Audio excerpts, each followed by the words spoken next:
In this video, we're going to go over the history of Sanibel Island and how it came to be one of the most popular vacation destinations in America. Imagine an island where nature and human development exist in perfect harmony, where no building stands taller than a palm tree, and where people still perform the Sanibel Stoop, searching for seashells along pristine beaches.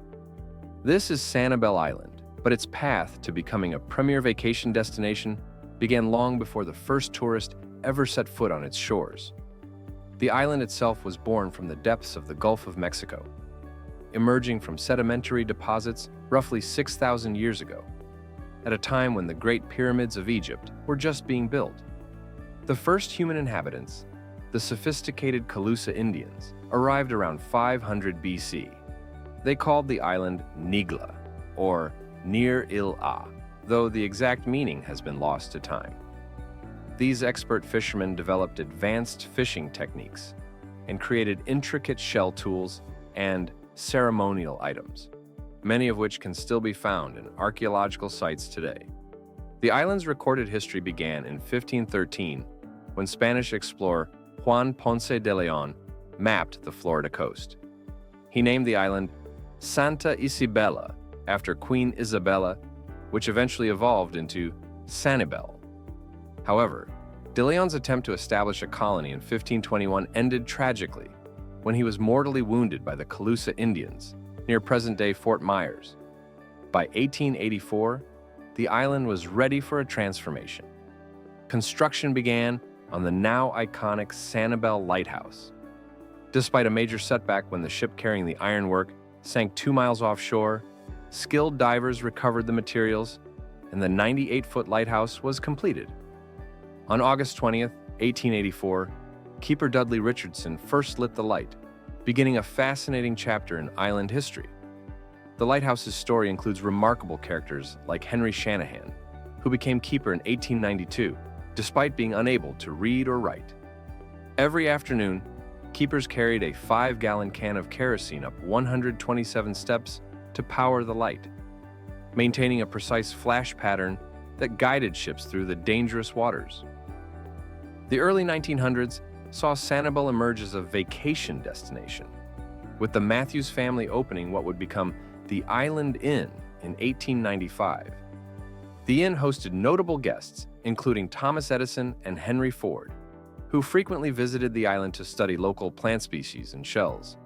The island developed a reputation as a refined retreat where proper etiquette prevailed. Ladies wore dresses and gentlemen donned jackets and ties, even for beach strolls. Agriculture flourished during this period, with farmers growing tomatoes, citrus fruits, pumpkins, and melons. The Sanibel Packing Company, established in 1897 by the Bailey family, became crucial for shipping island produce. However, nature intervened dramatically in 1926 when a devastating hurricane flooded the island with salt water, effectively ending the agricultural era. The Kinsey brothers revolutionized island access in 1928 by establishing ferry service from the mainland.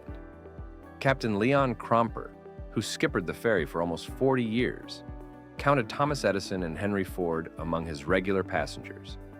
His most memorable journey was transporting Charles Lindbergh and his bride, Anne Morrow Lindbergh, to their Captiva honeymoon in 1929. In 1942, the U.S. Coast Guard commandeered the lighthouse station, constructing a submarine spotting tower on the grounds. The fears of German U-boat activity weren't unfounded. A German submarine was indeed sunk off nearby Gasparilla Island. During this period, Bowman's Beach served as a practice range for B-17 bombers flying from Buckingham Field. The 1940s also brought Jay Norwood Ding Darling to the island. The Pulitzer Prize-winning cartoonist became a passionate advocate for conservation, leading efforts that resulted in President Harry Truman establishing the Sanibel National Wildlife Refuge in 1945. The refuge, later renamed in Darling's honor, now protects over 6,400 acres of pristine wildlife habitat and serves as a crucial stopover for more than 220 species of birds. The most transformative moment in Sanibel's modern history came in May 1963 with the opening of the causeway connecting the island to the mainland. The $3 toll bridge sparked an explosion of growth that threatened to forever change the island's character. However, the residents of Sanibel had a different vision for their paradise.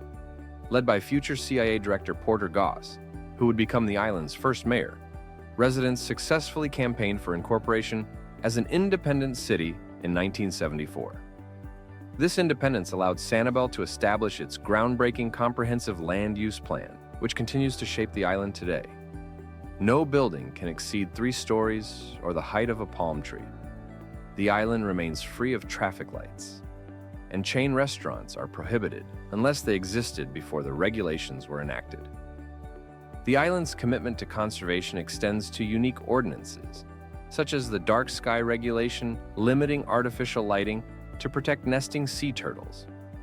This dedication to preserving natural habitats has made Sanibel home to numerous rare species, including the Sanibel Island rice rat, found nowhere else in the world. Modern Sanibel has become world-renowned as the shell capital of the world. Its east-west orientation, unique among barrier islands, acts like a natural scoop collecting shells from the Gulf of Mexico. This geological quirk led to the establishment of the Bailey Matthews National Shell Museum, the only museum in the United States dedicated entirely to shells and mollusks. The museum showcases thousands of species and helps visitors understand the vital role mollusks play in marine ecosystems. On September 28, 2022, Sanibel faced one of its greatest challenges when Hurricane Ian made landfall as a Category 4 storm.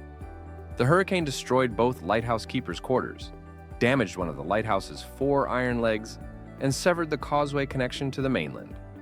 True to the resilient spirit that has characterized the island throughout its history, the community banded together to rebuild. The lighthouse was repaired and relit, standing once again as a symbol of the island's strength and determination. Today, with a population of 6,382 as of 2020, Sanibel Island stands as a model for how development and nature can coexist. Its 15 miles of pristine beaches attract visitors from around the world, who come to experience its natural beauty while performing the famous Sanibel Stoop, the characteristic bent-over posture of shell seekers. The island's strict building codes and environmental protections ensure that future generations will continue to enjoy this unique paradise, where the tallest structures remain the native palm trees and the historic lighthouse that has watched over the island for nearly 140 years. The story of Sanibel Island is one of balance between progress and preservation, between human needs and natural beauty.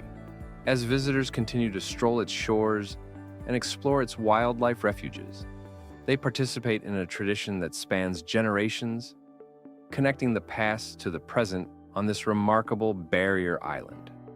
That's it for this week's Leisure Lore. And please do us a favor and subscribe to this channel if you enjoyed it. It means the world to us.